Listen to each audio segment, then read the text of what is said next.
Directo al punto, un programa de análisis, entrevistas y la participación del público. Su moderadora, la periodista Ada Hitza Cortés. Muy buenas tardes a todos los amigos de su programa Directo al Punto. Les saluda Ada Hitza Cortés y usted está por la poderosa, la cadena Guapa Radio a través de sus 14 emisoras. Igualmente los que nos están viendo por el canal digital guaparadiopr.com por internet, la aplicación celular Guapa Radio y los que ya se están conectando a Facebook Live a través de Directo al Punto PR. Un placer y un saludo a Luis Lajara en los controles que nos va a estar acompañando. Vamos a darle la bienvenida a nuestros invitados, a Pedro Gelabert, geólogo y quien fue secretario del Departamento de Recursos Naturales y Ambientales. Bienvenido. Buenas tardes.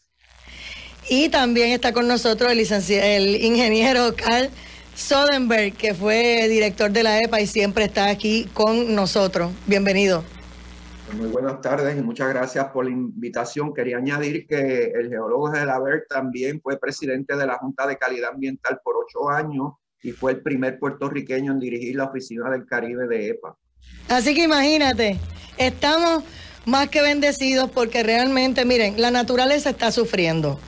Huracanes, temporadas récord de calor, el COVID, pandemia vinculada a la salud de nuestro ecosistema. Es obvio que la Madre Tierra está pidiéndonos acción, está a gritos pidiéndonos ayuda y así lo confirma de hecho el programa de medio ambiente de la Organización de las Naciones Unidas. Así que cómo restauramos nuestra tierra, qué está pasando y la otra noticia que hemos comentado aquí con el ingeniero Carl Soderberg sobre el aeropuerto de Isla Verde, que la gente como que todavía no está cayendo, no le caen los 20 de que está a solo 9 pies sobre el nivel del mar y que necesita mitigar la posibilidad de una inundación. Dios nos proteja, ¿verdad? Así que vamos a comenzar con el tema. Entonces, ingeniero Carl Soderberg, ¿qué podemos decir arrancando para tratar de salvar la madre tierra y después le metemos mano al tema del aeropuerto? Bueno, primero que yo creo que todos los días deben ser el día del planeta y más en esta época que la estamos atropellando con más frecuencia y con más intensidad. La situación ambiental de Puerto Rico como que está en una prioridad bien rezagada y la podemos resumir en que estamos a ley de entrar en un precipicio en cuanto a los desperdicios sólidos. Seguimos con 2 áreas de no cumplimiento con la nueva norma de EPA de dióxido de azufre en el área de San Juan y en el área de Guayama Salinas, y próximamente me imagino que vendrá por ahí una congelación de los fondos de carreteras debido a que según hemos discutido en este programa en años anteriores, esa es la sanción que EPA tiene que imponer cuando no hay movimiento en el bullpen. Seguimos con los problemas de contaminación de agua y el cambio climático pues sigue para adelante manifestándose. No es que el cambio climático va a llegar o va a impactar a Puerto Rico, hace rato que lo está impactando y más tarde podemos entrar en ese detalle, pero yo creo que es el haber tenido una perspectiva todavía más holística de cómo está Puerto Rico.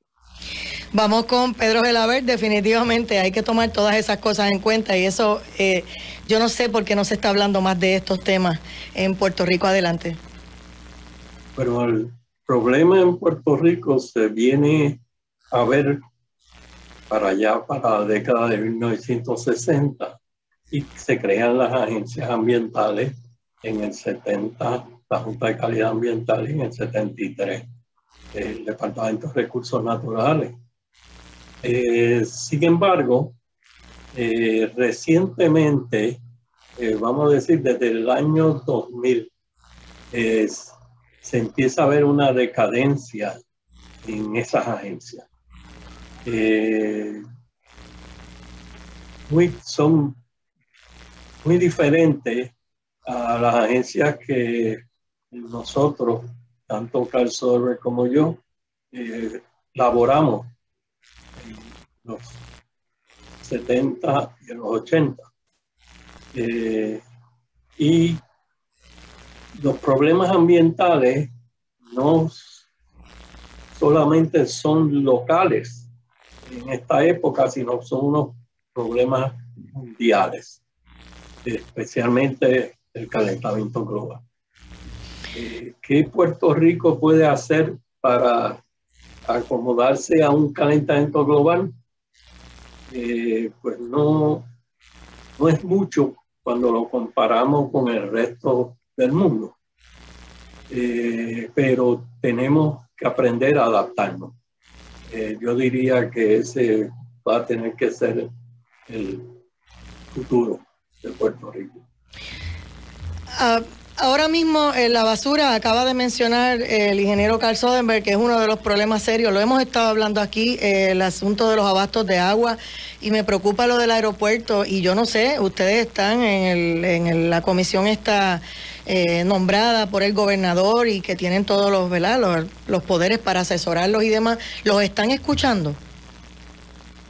Mira, nosotros, te tengo que decir que esta administración fue la administración que nos dio dinero, porque hasta marzo de este año habíamos operado sin dinero. Y claro, nosotros seguimos para adelante, pero llega un momento en que, y quiero aclarar que ninguno de nosotros devenga ningún salario ni dieta, lo hacemos por amor a Puerto Rico, pero llega un momento que tú tienes que hacer unos estudios que tienes que pagar. Por ejemplo, ¿cuál es el costo de no hacer nada? Es importantísimo eso, porque contra eso es que se va a medir las recomendaciones que nosotros vamos a hacer para, como dice el geólogo Gelabert, adaptarnos al cambio climático. Así que eso está encaminado, nos están oyendo, pero tenemos que adelantar el paso, porque eso ya está aquí, ya nos está afectando. Y entonces yo, en cierto modo, digo, ¿desde cuándo, Ada, hemos discutido lo del aeropuerto internacional en tu programa y ahora como que descubrieron América? Están como más de 2 años llevamos en esa. Pues, y ahora es que vienen a discutirlo. Y el problema del aeropuerto internacional es no solamente el agua que va a entrar a través de decir por la playa que hay allí de Isla Verde. Acuérdate que ese aeropuerto está rodeado por otro lado por la laguna Torrecilla, por otro lado por la laguna San José, o sea que está asediado por todos lados. Así que yo creo que va a ser una pérdida total. Esa es mi opinión. No sé lo que opina Pedro Gelabert. Don Pedro, dicen que hace falta trabajar allí precisamente con el área del caño, pero yo no veo movimiento. Siempre dicen que eso es bien costoso. Hace falta el dragado del caño Martín Peña. Correcto. O sea, el caño Martín Peña tiene que dragarse totalmente. O sea, se ha dragado como la mitad desde la bahía de San Juan al puente de Martín Peña. Pero el otro tramo del puente de Martín Peña a la laguna San José nunca se llegó a dragar. O sea, el Congreso de Estados Unidos no le asignó suficiente dinero en aquella época al Cuerpo de Ingenieros del Ejército. El tramo que se dragó luce mucho mejor. El tramo que no se dragó prácticamente está lleno de desperdicios sólidos. Que la comunidad ha seguido tirando en esa área. Y ya no se puede transitar desde la laguna San José a la bahía de San Juan. Para limpiar el estuario de la bahía de San Juan, que incluye la bahía y las lagunas, es indispensable darle un flujo a través del caño Martín Peña. Y para eso el Cuerpo de Ingenieros del Ejército creó un modelaje que lo tienen en la oficina de Vicksburg, Mississippi, que se puede ver cómo se van tomando medidas y cómo reacciona el ambiente. Pero es un hecho de que el caño Martín Peña se va a tener que dragar tarde o temprano. Si siempre decimos que no hay dinero y no se resuelven los asuntos, luego vamos a entrar en un desastre ambiental sin precedentes, porque si vamos a dejar a un sinnúmero de urbanizaciones y áreas que hoy conocemos habitables que no se van a poder transitar, el área bancaria, y por ahí podemos seguir diciendo que todo eso se puede afectar, el aeropuerto y demás. Hay un sinnúmero de edificios en el área de Isla Verde, Condado, que también el mar está reclamando su espacio, y yo no veo que estén mitigando. En otras ciudades en el mundo han vivido estas mismas situaciones y han hecho unas estrategias, pero yo no veo que empiecen. Yo sé que todo el mundo sabe cuál es el problema, pero yo no veo quién va a ponerle el cascabel al gato para arrancar, para empezar, ingeniero Sodenberg. Mira, yo soy de la opinión que aunque se drague el Caño Martín Peña, la parte que falta, que prácticamente es la mitad, todavía vamos a perder al aeropuerto Luis Muñoz Marín, porque lo que estamos hablando es del aumento del nivel del mar que se está registrando en la estación que tenemos en el Viejo San Juan y en la estación que tenemos en La Palguera. O sea, es inevitable que va a subir el nivel del mar, y que de hecho desde el 2010 para acá se ha triplicado la tasa de aumento de nivel del mar. Anteriormente era como un poquito menos de 2 milímetros y ya ahora está a nivel de casi 6 milímetros. Y eso es lo que se había predicho, y aquí con instrumentos en Puerto Rico lo estamos comprobando. Entonces la decisión es cuánto dinero se quiere gastar para proteger el aeropuerto Luis Muñoz Marín, si verdaderamente vale la pena, o se habilita al aeropuerto de Aguadilla, que es el único otro aeropuerto que está lo suficientemente alto para no ser afectado por el cambio climático.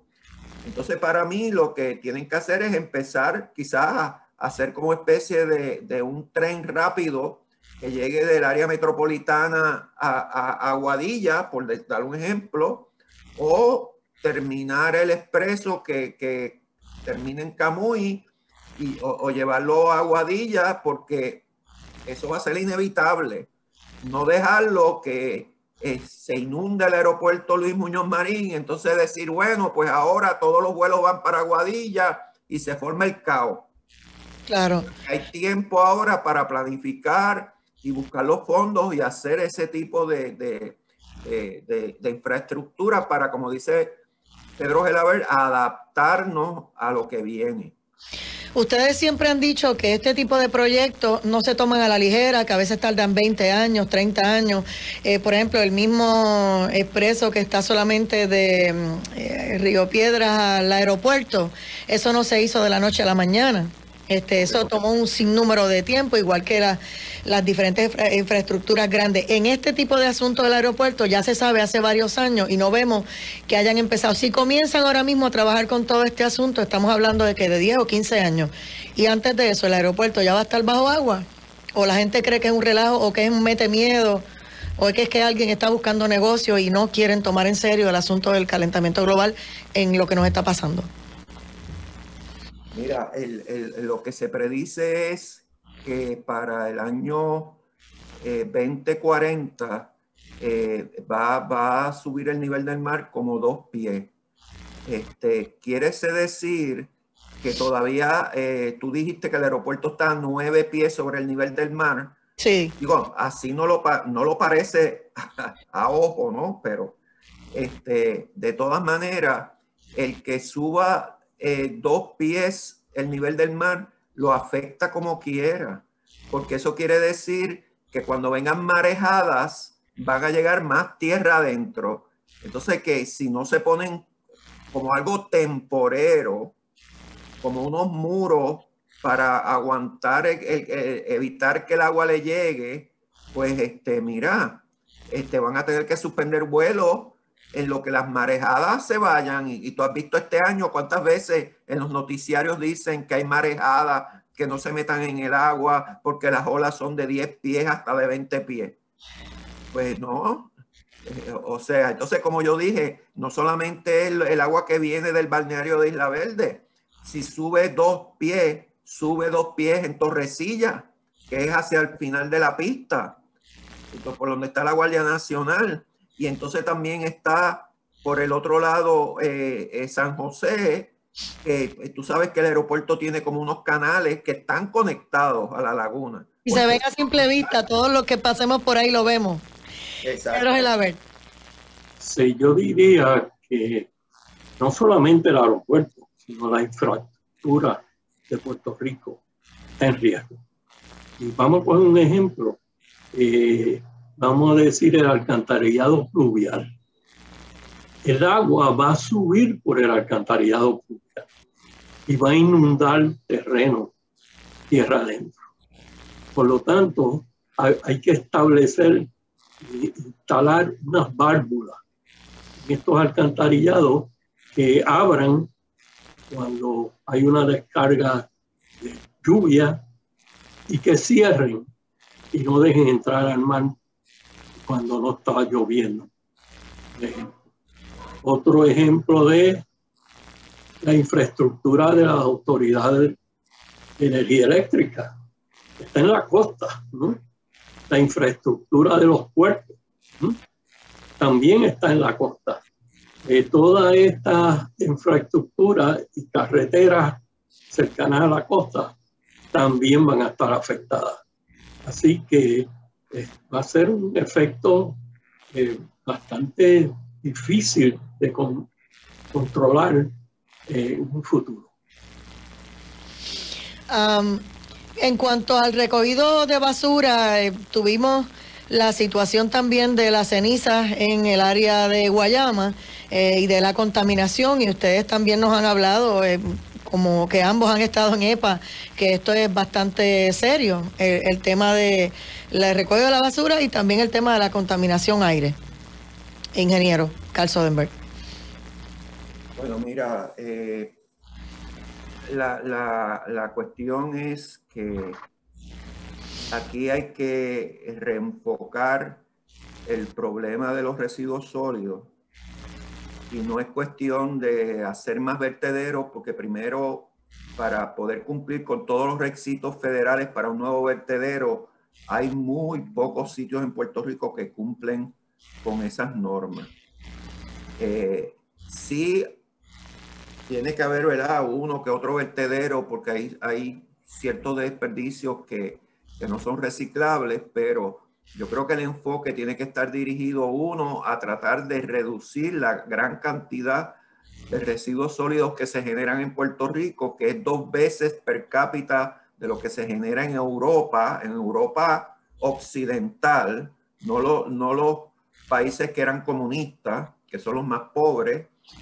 Y por otro lado, tener la infraestructura que en un momento dado existió en Puerto Rico para poder utilizar parte o gran parte de esos residuos como materia prima. Por ejemplo, en un momento dado en Puerto Rico existió industrial siderúrgica en un lugar entre la frontera entre Bayamón y Toabaja, donde toda la chatarra de Puerto Rico se llevaba y de ahí se hacían las varillas para toda esa construcción que ocurrió aquí en los 60. O sea que ahí se aprovechó los metales. Existían unas fábricas aquí, me recuerdo que una de ellas estaba en Arecibo, pero creo que había otra aquí en Buchanan, no estoy seguro de eso. A lo mejor Pedro ahorita aclara, que reciclaba papel.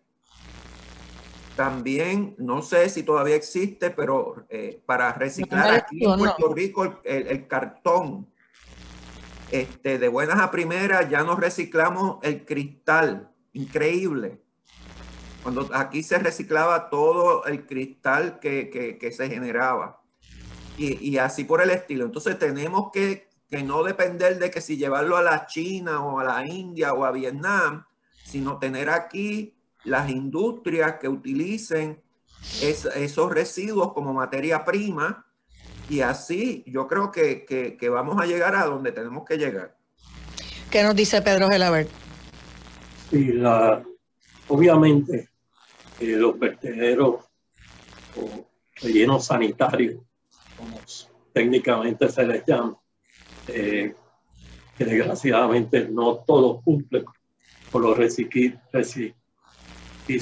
de relleno sanitario.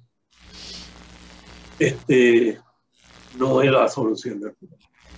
Primero, nosotros no tenemos el área disponible para llenarla de basura. Pensamos que el reciclaje hubiera sido la solución. En aquella época se legisló, se requirió un 35%. Yo quería un 50%. No hemos llegado ni una tercera parte de ese 35%. O sea, el pueblo tiene que aprender a reciclar.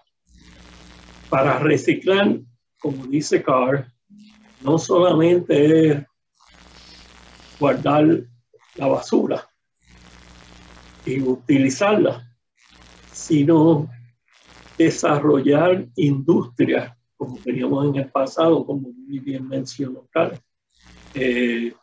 que recogieran la basura, la reciclaban y la hacían un producto viable. Tenemos que volver a hacer eso, porque como se está haciendo, es que se está exportando. Cuando países, por ejemplo, China, exporta bastante, no quiera importar, pues nosotros entonces tendríamos un problema. O sea que nosotros no tenemos el control cuando lo tiene otro país. En términos generales, ¿qué hace falta ahora mismo para que el gobierno comience a mover el tema? Dejando a un lado que estamos en quiebra, sabemos que ahora están llegando una gran cantidad de millones de dólares asignados a resolver los problemas de María, los problemas de los terremotos, o sea que estamos en una buena situación si los usan para resolver este tipo de problemas que están ahí y que se le pueden atribuir muchísimas de estas cosas también a lo que nos ha pasado desde el 2017 para acá, ingeniero. Bueno, con estos dineros que por fin llegaron, es un arma de doble filo, porque, por ejemplo, yo tengo entendido que hay que demoler como 30,000 estructuras privadas. No tengo la cifra de las estructuras gubernamentales, que deben ser... El número bien grande. Entonces, si no se toman las medidas para reciclar esos escombros, y eso, la tecnología existe, o sea, aquí no hay que inventarse nada, pues lo que vamos a hacer es acelerar el cierre de los vertederos y vamos a tener tremendo problema en nuestras manos. O sea que la primera medida es que a las entidades, ejemplo los municipios, que ya le llegaron los dineros no de huracanes, pero de los terremotos, obligarle a que con ese dinero reciclen ese material. Y tú dirás, bueno, ¿y lo voy a reciclar cómo? Bueno, no estamos hablando de la reconstrucción de Puerto Rico. Hay que reciclar ese cemento, ese concreto, esas varillas. Y como digo, el gobierno federal había solicitado eso cuando daba dinero. Por ejemplo, cuando implosionó aquellos condominios que estaban cerca del puente Moscoso, yo no sé cómo se llamaban, requirió, yo te doy los chavos para demoler, pero tú tienes que reciclar, y se recicló. O sea que hay que tener cuidado, y que yo sepa, ninguno de esos fondos está destinado para buscar, para establecer las fábricas que yo digo, inclusive de establecer celdas adicionales, que no es la solución a largo plazo, pero vamos a ponerle que es un parcho para en lo que se hace lo que se tiene que hacer, pues tener donde botar la basura. Y aquí lo que va a pasar es que se va a trancar la ficha a un doble 6 y la basura se va a tener que llevar en barcaza a los Estados Unidos, y para poder financiar eso, que es carísimo, vamos a tener que pagar los ciudadanos por la disposición de la basura, y eso políticamente es bien explosivo. Pero no, vamos a llegar a eso.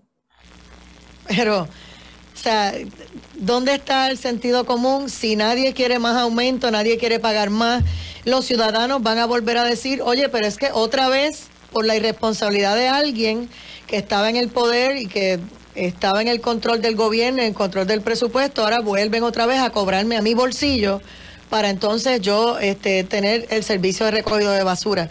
Igual que los desastres en la Autoridad de Acueducto y Alcantarillado, pues aumento, en energía eléctrica aumento, que hace 39 años, según lo último que leí, no nos aumentaban la tarifa de energía eléctrica, porque lo que se aumenta es básicamente cuando el combustible sube, pero la tarifa como tal no nos las han aumentado, están esperando que llegue el contrato de Luma y a partir del 1 de junio después hablamos del tema cuando veamos el aumento en la tarifa. Pero entonces ahora también tendríamos que pagar por el recogido de basura, que vi que algunos municipios lo intentaron y le cayeron chinches. O sea, Pedro Gelaber, usted sabe que el país se revolucionó, yo no voy a pagar por el recogido de la basura, y empezaron entonces los, ¿cómo le llaman? Los vertederos clandestinos a aumentar en esos municipios. Exacto. Bueno, es una responsabilidad ciudadana disponer de la basura, no solamente del gobierno municipal ni del gobierno estatal, pero cada uno de nosotros debe tratar, por ejemplo, reciclar. Estamos botando muchísimo que se puede utilizar. No solamente lo botamos, sino que están rellenando los vertederos, rellenos sanitarios, y el tiempo que ellos tienen de vida se está agotando. Pues vamos a hablar de eso cuando regresemos de la pausa. Seguimos aquí con Pedro Gelaber y Carl Soderberg. Regresamos. Y regresamos a Directo al Punto. Soy Adaitza Cortés y seguimos aquí con Pedro Gelaber y Carl Soderberg hablando sobre el Día Internacional de la Madre Tierra, pero estamos hablando de los problemas que enfrentan en Puerto Rico. Y antes de la pausa estaba hablando Pedro Gelaber, para que termine el pensamiento, él hablaba de los rellenos sanitarios y lo que deberíamos estar resolviendo, y eso me trae a la mente que hay un número de municipios que están pagando multas y prefieren pagar las multas porque no tienen el dinero para resolver el asunto de sus vertederos, no los mueven de sitio, no los cierran, no hay lugar donde abrir otros, así que me gustaría hablar un poco sobre eso porque de verdad este tema es bien serio. Pedro Gelaber.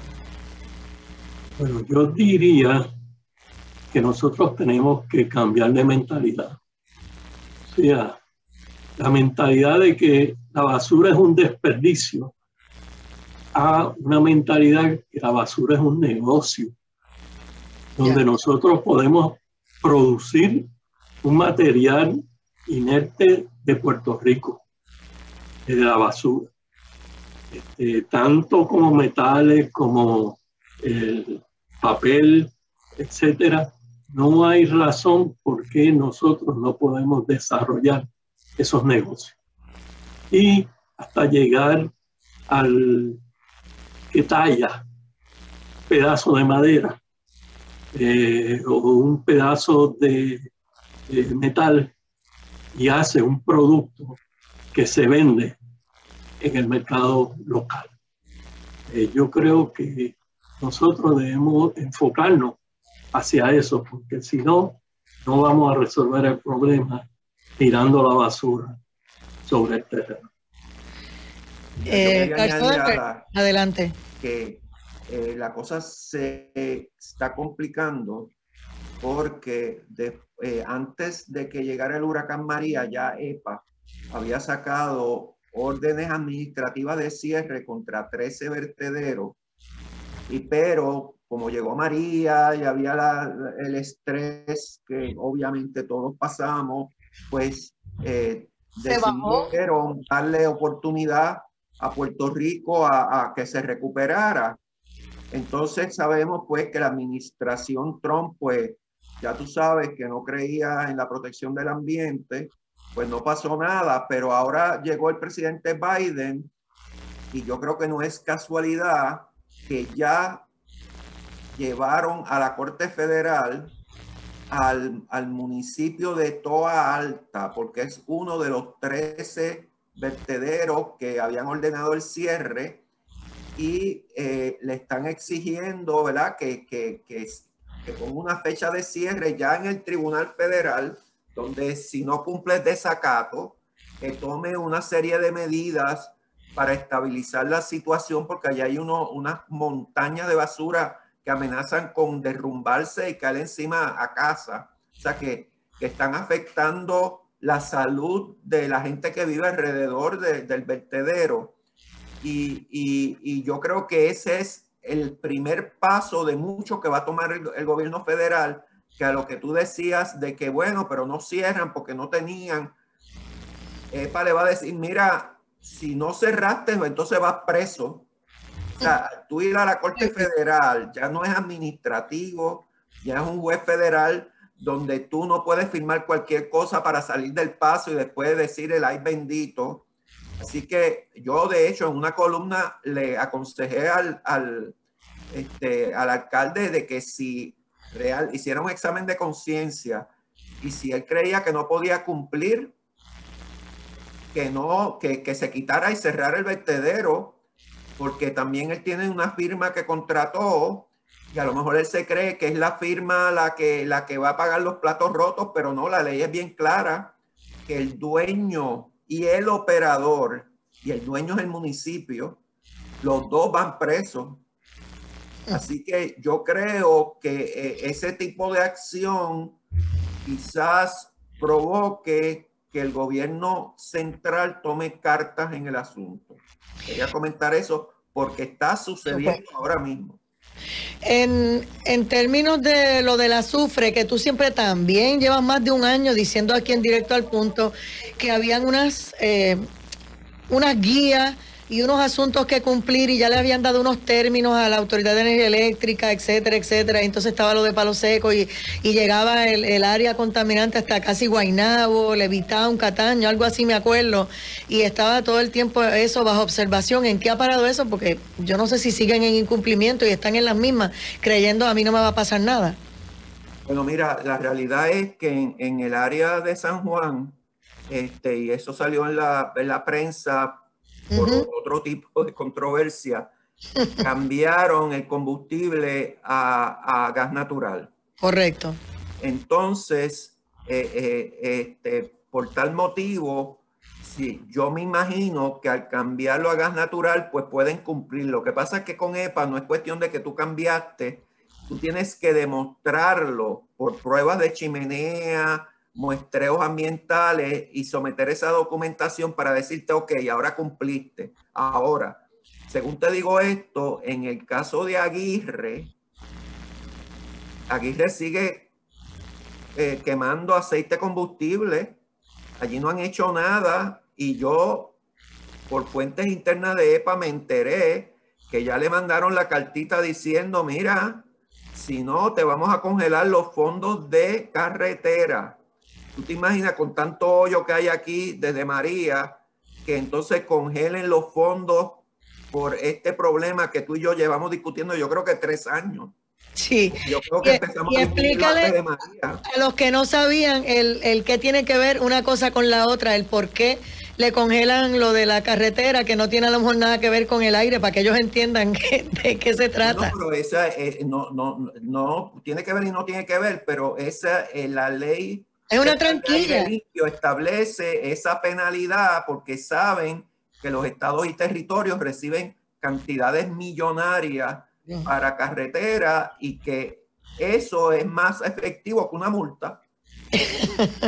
Así que, ay señor, nosotros que tenemos un hoyo en cada esquina, tenemos tantos problemas. Bueno, del cambio climático, muchos que me están escuchando y lo que yo he leído en las redes dicen, mira, eso es un invento realmente de algunos pueblos y algunas ciudades y algunos presidentes que quieren con el tema del globalismo involucrarnos, y eso no es verdad. Entonces, inclusive el huracán de María, como otros desastres naturales grandísimos en diferentes partes del mundo, lo atribuyen a la mano del hombre y a diferentes inventos para hacer daño a la naturaleza y provocar todas estas situaciones. ¿Qué nos dicen ustedes? Vamos a ver, Pedro Gelabert. Sí, definitivamente los problemas ambientales son creados por el hombre, la humanidad. A través de la historia se puede notar esta aceleración que ha habido en el daño al... en el daño. Vamos a coger el caso del aire. Cuando yo estaba en la Junta de Calidad Ambiental, en el caso de aire, era el mejor programa que tenía Puerto Rico. Llegó a cumplirse con todos los estándares en toda la isla. Desgraciadamente, hemos ido hacia atrás y volvemos a tener problemas con la calidad del aire.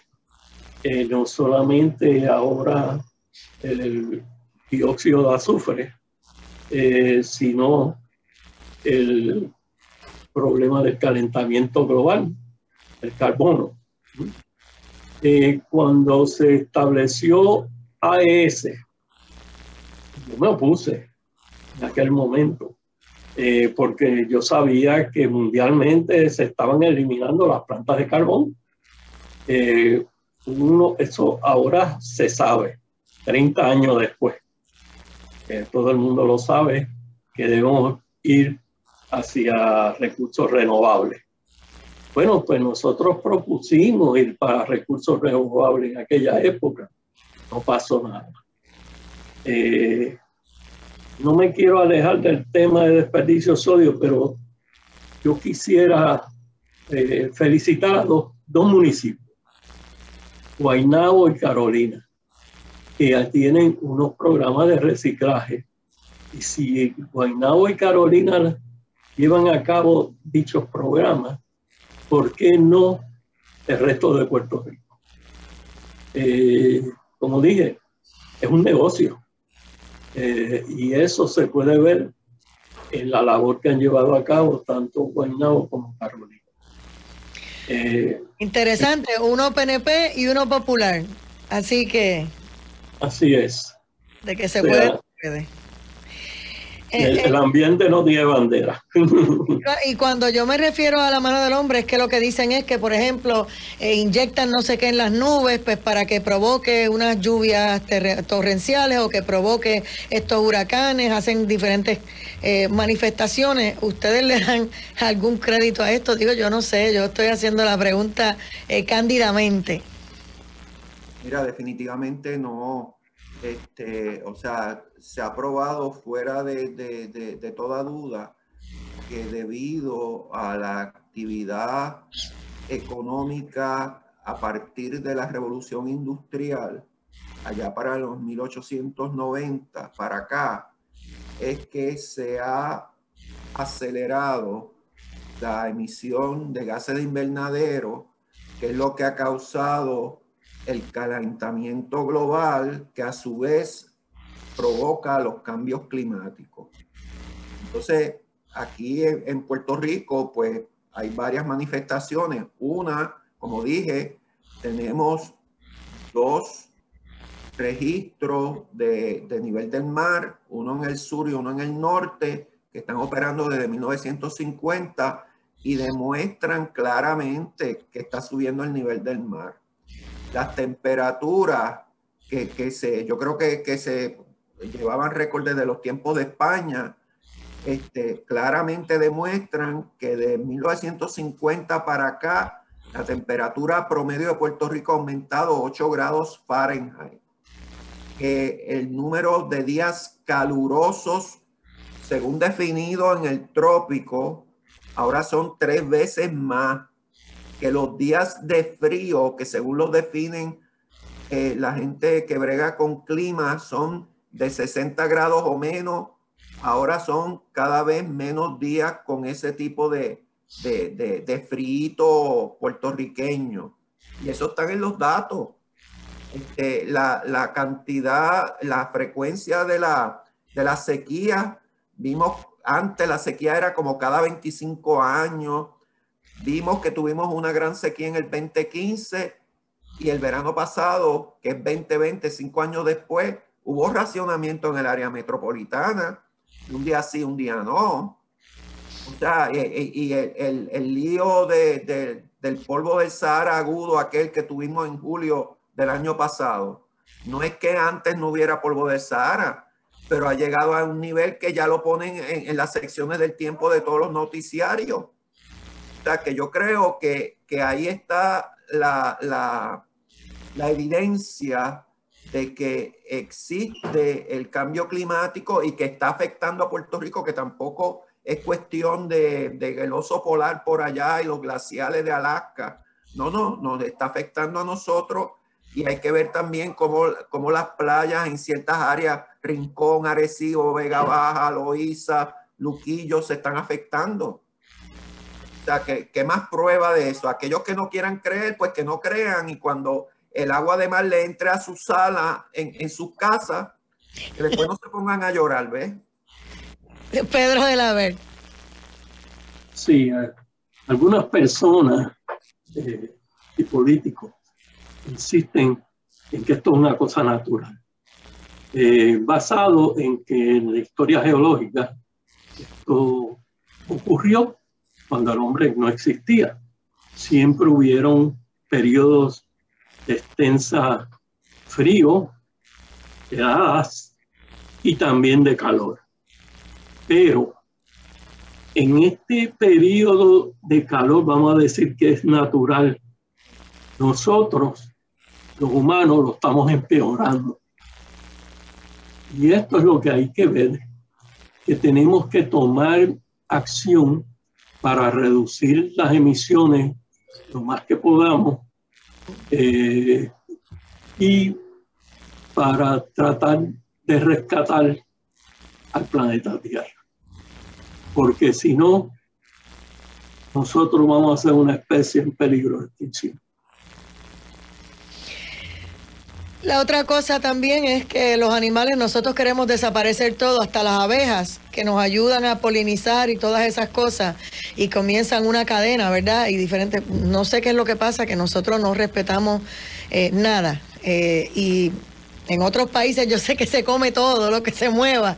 Aquí no, pero aún así pues no hay respeto. De hecho, ya que hablaste del calentamiento global ahorita, cuando estabas hablando me recordaba cuando hemos visto en el área de Rusia, el área lo más frío, cómo están muriendo los osos polares porque no tienen comida y están tratando de buscar comida, llegar cerca de las casas y prácticamente caen moribundos frente a las personas. Los videos que muestran a nivel mundial son desastrosos. Son muy tristes, y animales del mar también que están llegando a la orilla a morir, muchísimas ballenas que en otro momento no estarían ¿verdad?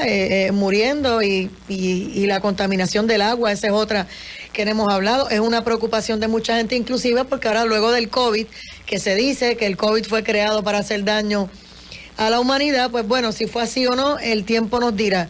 Pero entonces, cualquier cosa que traten de hacer, primero también se acuerdan del Amtrak, que trataron también de que tú abrías un sobre y ahí te caía algo y las personas podían afectarse de salud. Lo que queda ahora es la preocupación de la contaminación del agua, donde puedan envenenar a cientos de millones de personas. Así que hay unos temas que todos los países deberían estar tomando en serio, cuidando todos los lugares, ¿verdad?, donde se trabaja la purificación del agua. Hay algunos países que usan el agua de mar y trabajan todo eso.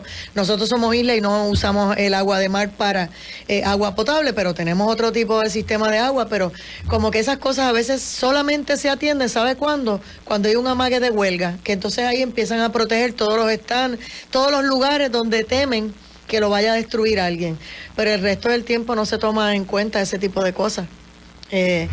Ya lo que nos quedan son unos minutos, así que vamos a los comentarios finales de ustedes de cómo podemos seguir trabajando en Puerto Rico para ayudar en esto de salvar el planeta. Bueno, yo lo que diría es que tenemos que crear conciencia que hay unos sistemas naturales que nos dan servicio a nosotros los seres humanos. También, ¿verdad?, le dan servicio a otros organismos, y nosotros pues debemos ser respetuosos de esos sistemas, y yo diría hasta agradecido, por ejemplo, los arrecifes de coral.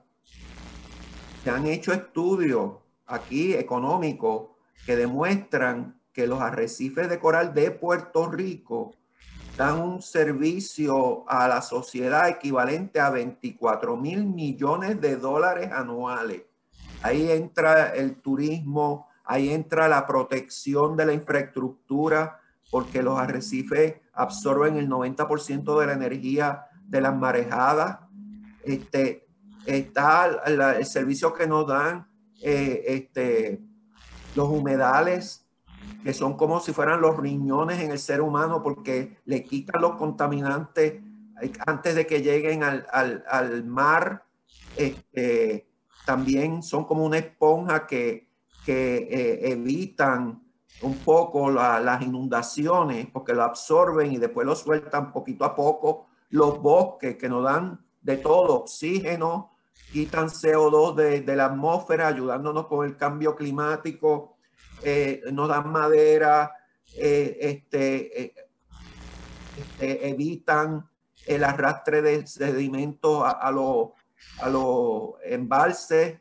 Por ejemplo, de acuerdo a la directora de acueducto, va a costar y que $300 millones dragar Carraíz. Imagínate, si tuviéramos los bosques no teníamos que gastar ese dinero. Entonces multiplícate eso por los números de embalses que hay que dragar. No son todos, pero son unos cuantos, por lo menos 10. ¿De dónde va a salir ese dinero? Pues tenemos que ver que estos sistemas naturales nos están dando esos servicios y debemos de protegerlos en vez de atropellarlos. Ese es el mensaje que yo quiero dar. Pedro de la Ver, mensaje final. Sí, como estaba diciendo, nosotros necesitamos un cambio de mentalidad. Una mentalidad hacia un desarrollo sostenible. Un desarrollo sostenible es un desarrollo no para esta humanidad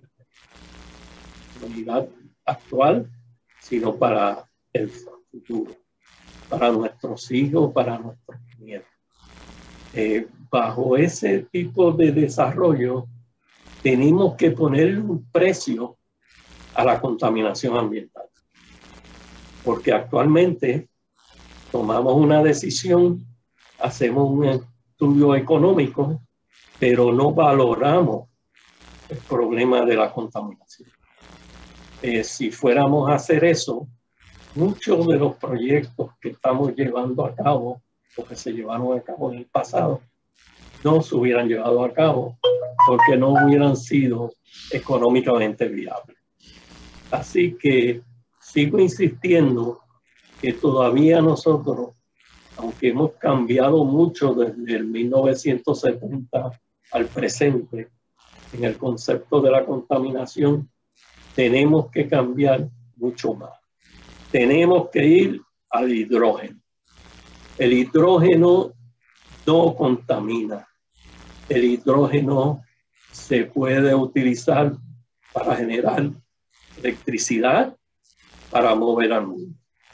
Yo diría que sería la fuente de este ciclo. Gracias al geólogo Pedro Gelabert, y a que hace tiempo no lo veía, y al ingeniero Carl Soderberg por haber estado aquí con nosotros en Directo al Punto. Que la pasen bien, linda noche, y nosotros, amigos, pausamos y regresamos. Esto es Directo al Punto.